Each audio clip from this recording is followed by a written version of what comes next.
The rain in Kyoto didn't just fall, it wept. It slicked the gray tiles of the rooftops, turning the city into a labyrinth of obsidian reflections. The year was 1603. The Great Edo transition was beginning to swallow the warring states, and the air was thick with the scent of ozone and wet pine. On the ridge of a high pagoda, Kaito, known as the ghost of Ida, stood motionless. His black shinobi shizoku was a part of the darkness itself. Beneath his mask, his breath was a slow, controlled rhythm. He was waiting. A faint click of a ceramic tile, nearly silent to the untrained ear, echoed behind him. Kaito didn't turn. He felt the cold tip of a kunai press against the nape of his neck. "You are late, Iga dog," a soft, melodic voice whispered. Kaito leaned back slightly, the cold steel drawing a single bead of blood. "And you are as impatient as ever."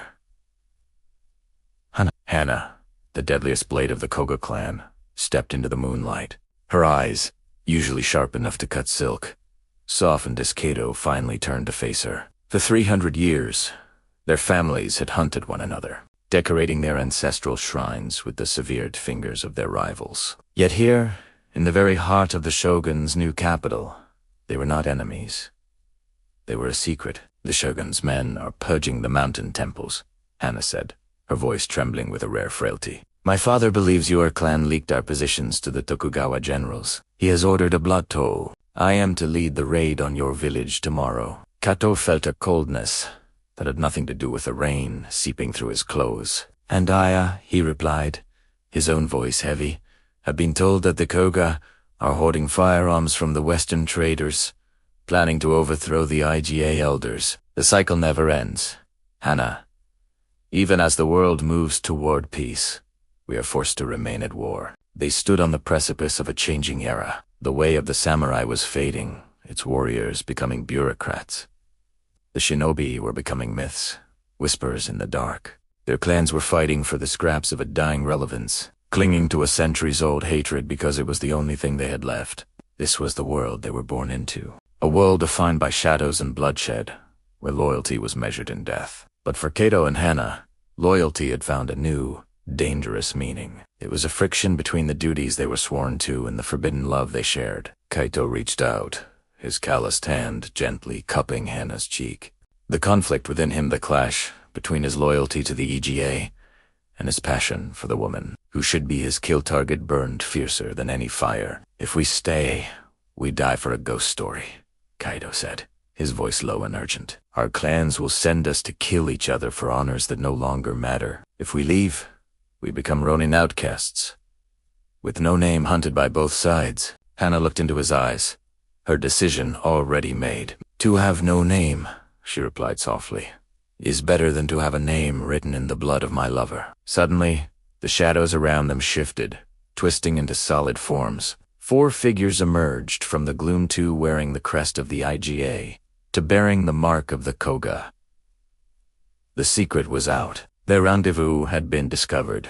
The clan elders, in a rare and terrible moment of unity, had sent a cleanup squad to erase the stain on their legacies. Their love was not just a betrayal of one clan, but of both. It was an unforgivable sin, and the punishment was death. The rooftop became a stage of silver flashes and deadly intent. Kaito and Hana fought back to back, their movements a seamless dance of 2 styles that were never meant to harmonize. They were a whirlwind of controlled chaos. Kaito's heavy shakuto parried blows with brutal efficiency, its straight blade a testament to the Iga's direct and powerful techniques. Meanwhile, Hana's chain sickle, the kusarigama, became a blur, a sweeping, unpredictable weapon that wrapped around legs and deflected strikes from a distance. It was the Koga, style fluid, deceptive, and elegant. Together, they were poetry in motion, a beautiful and tragic spectacle against the rainy Kyoto night. "Traitor!"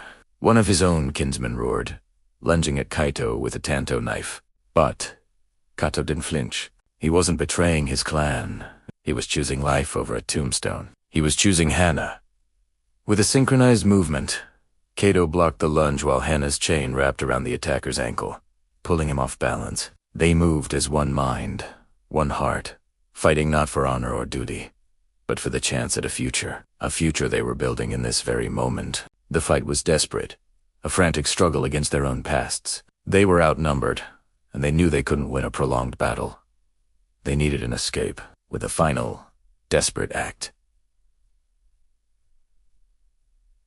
Kaito threw a smoke bomb to the ground. It exploded in a thick cloud of acrid, gray smoke, instantly plunging the rooftop into chaos and confusion. Under the cover of the blinding mist, the pair vanished, slipping over the edge of the pagoda and into the shadows of the Kama River below. They left behind their masks and their blades, discarded in the wet Muda symbolic death of the shinobi they once were. The ghost of Iga and the Koga's deadliest blade were no more. As the sun began to rise, painting the new Edo skyline in hues of orange and gold, two figures dressed in simple peasant cotton walked toward the northern gates of the city. They blended in with the farmers and merchants, beginning their day. Their faces were bare, their hands were empty, and their steps were light. They were nobodies, with no clan, no name, and no past. They were free. Their story wasn't one of great battles or political intrigue that would be written into the history books. It was a quiet rebellion. A choice to leave behind a world of inherited hate and walk into a future they would create for themselves, together. Thanks for watching. If you enjoyed this story of love and rebellion, don't forget to like this video and subscribe to the channel for more tales from the shadows of history. See you next time.